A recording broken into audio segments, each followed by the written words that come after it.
In the 5th century, the most powerful empire the world had ever seen began to tremble. Rome had crushed Carthage, it had swallowed Greece, Egypt, and Gaul. Its legions had marched from the deserts of Syria to the cold forests of Britain. For 400 years, the name of Rome was the name of order itself. And yet, when the end finally came knocking, it did not arrive in shining armour or with a senator's speech. It came on horseback. It came from the east. It came in the form of a man whose name would echo through history as a curse. Attila, king of the Huns, the man Rome itself would call the scourge of God. To understand Attila, you have to understand the world he was born into. Around the year 406, in the grasslands north of the Danube River, a child was born to the royal family of a people the Romans barely understood. The Huns were nomads, horsemen, raiders. They had come from somewhere deep in the steppes of Central Asia, pushed west by forces no one in Europe could name. They did not build cities. They did not write books. They lived on horseback, slept under the stars, and fought with a bow that could kill a man at 200 paces. To the Romans, they looked less like an army and more like a natural disaster. One Roman writer described them as creatures barely human. Short, broad, scarred from infancy, faces like leather, eyes that burned with something Rome could not name. Into this world came Attila. He grew up watching his uncle Rugila lead the Huns in raids against the empire. He learned to ride before he could walk. He learned to shoot a bow from the back of a galloping horse. But he also learned something else. Something his enemies underestimated. He learned politics. As a boy, Attila was sent to Rome as a kind of royal hostage, a guarantee of peace between the two powers. There, in the marble halls of the empire, he watched, he listened, he studied how Roman generals thought, how their senators schemed, how their emperors made decisions. He learned their weaknesses, and he never forgot. In the year 434, Rugila died, and the Hunnic crown passed to two brothers, Attila and his older brother Bleda. For a time they ruled together.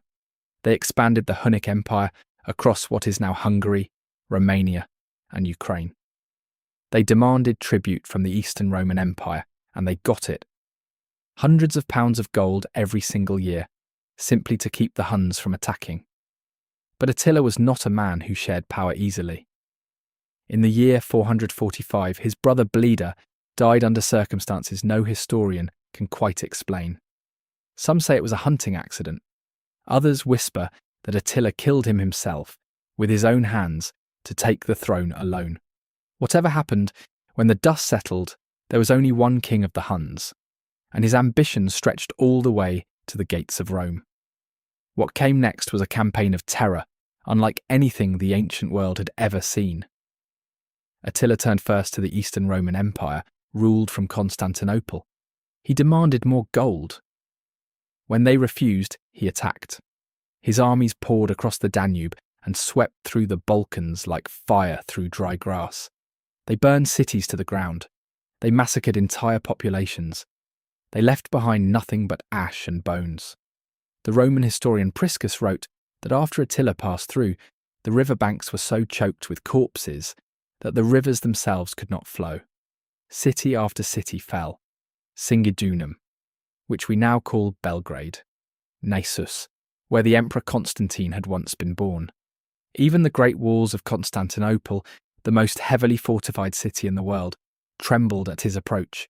The Eastern Emperor paid him off, £6,000 of gold, with 2,000 more every year, just to make him go away. But Attila did not go away. He turned west. In the year 450, something strange happened. A letter arrived at Attila's court from the sister of the Western Roman Emperor, a princess named Honoria. She was being forced into a marriage she did not want, and in a moment of desperation, she sent her ring to Attila and begged for his help. Attila chose to interpret this as a marriage proposal, and as a dowry, he demanded half of the Western Roman Empire. The Romans, of course, refused. Attila had been waiting for an excuse. He gathered the largest army he had ever assembled, by some accounts 500,000 men, and he marched into Gaul, modern-day France, the heart of the Western Empire. What followed was the largest battle of the ancient world. In the summer of 451, on a plain called the Catalaunian Fields, Attila met a Roman general named Flavius Aetius. Aetius had once been a friend of the Huns. He had even lived among them as a young man. He knew how they fought. He knew how Attila thought. And he had assembled an alliance unlike anything the empire had ever seen. Romans, Visigoths, Franks, Burgundians, all united against a common enemy. The battle that followed lasted an entire day. Ancient sources claim that 165,000 men died on that field. A small stream that ran through the battlefield was said to have run red with blood, not for hours, but for days. When the sun set, Attila had been stopped. For the first time in his life, he had not won. He retreated back across the Rhine, his army battered but not destroyed. And here is where most conquerors would have given up. But Attila was not most conquerors. The very next year in 452 he returned. This time he did not bother with Gaul. He marched directly into Italy. He sacked Aquileia, one of the great cities of northern Italy, and burned it so completely that it was never rebuilt. The survivors fled into the lagoons of the Adriatic, where they founded a new city on the water that we now call Venice. He burned Milan. He burned Pavia. And then he turned his horse south, toward Rome itself. The city panicked. The emperor fled. There were no legions left to stop him. Rome lay open, defenceless, waiting for the end. And then on a road in northern Italy, an old man came out to meet him. Pope Leo I, unarmed, no army at his back, just an old man in white robes riding out to ask the most feared warrior in the world to spare his city. What they said to each other, no one knows for certain. Some say Leo spoke of plague, that Attila's army was already weakened by disease. Some say Attila looked up and saw, hovering in the sky above the Pope, the figures of two armed men, St. Peter and St. Paul, threatening him with swords of fire. Whatever was said, whatever was seen, Attila turned his horse around, and he rode away. Rome was saved by a single old man and a conversation no one wrote down. But Attila was not finished. He returned to his palace beyond the Danube and began planning a new campaign, this time against the Eastern Empire once more. He had a new bride, a young woman named Ildico, and on his wedding night in the year 453, he retired to his chambers to celebrate. The next morning his guards waited, and waited. When they finally broke down the door, they found Ildico weeping over his body. Attila, the man who had terrified two empires, the man who had stood at the gates of Rome itself, had died in his sleep. He had suffered a massive nosebleed, drunk and unconscious, and choked to death on his own blood. His warriors mourned him in the old way.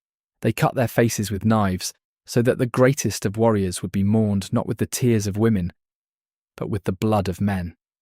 They buried him at night in a coffin of gold, inside a coffin of silver, inside a coffin of iron. And the men who buried him were killed, so that no one would ever know where he lay. To this day, no one has found Attila's tomb. Within 20 years of his death, his empire crumbled. His sons fought each other.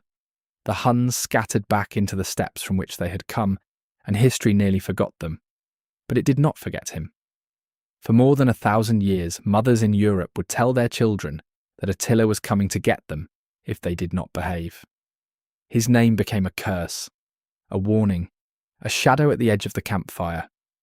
The scourge of God, the man who made Rome tremble, the king who chose, on a road in Italy, not to destroy the world.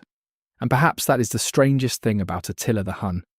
Not that he conquered, not that he killed, but that in the end he turned away, and we still do not know why.